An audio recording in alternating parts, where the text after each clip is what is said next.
Swanandi madam madam नाही ती. आणि तू काय स्वतःला तिची पर्सनल असिस्टंट समजायला लागलीस का? तिचं ऐकून मला ऑर्डर्स देतेस. ती काल आली आहे, कळलं ना? इथला मालक मी आहे. अंशू, रोहिणी, मी आहे ना इथे. मी बघते तो काम करतोय की नाही ते. हा, बारीक लक्ष ठेवते मी त्याच्यावर. अख्खं घर झाडून पुसून घेते. हा, you don't worry. Okay Anshu? मग याला काय अर्थ आहे? त्या स्वानंदीमुळे ह्यांचं ऐकून घ्यायचं मी काहीही करणार नाहीये.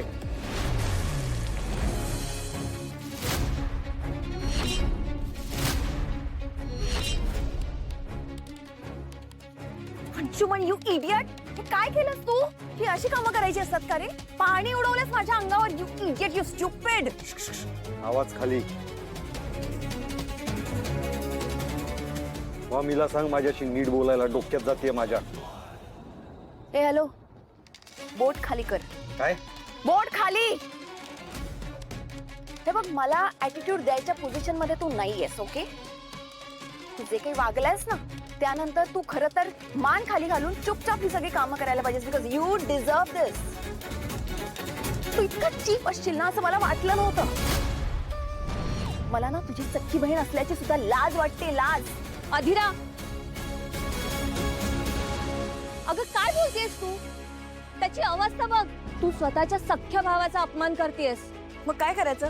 याची आरती करायची, पूजा करायची, याची कौतुक करायचं याचं की बाबा वा, मस्त मस्त, छान त्रास दिलास एका मुलीला. वाव, आय डोंट बिलीव्ह तू थोडं सगळं झालं तरी तरी तू याची बाजू घेतेस.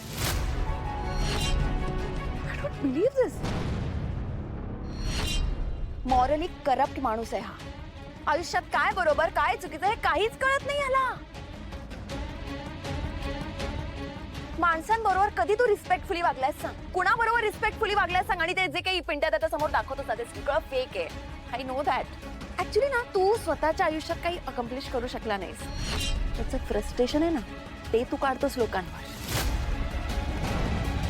माणसं म्हणजे तुझ्यासाठी पंचिंग बॅग आहे ना? यू नो व्हॉट, नंदुताईने ना तुला परफेक्ट शिक्षा दिली. I just love her for that. मला खरंच खूप मजा येते माहितीये. तू जे काही केलंस ना त्याच्यामुळे तू हे सगळं डिझर्व करतोस.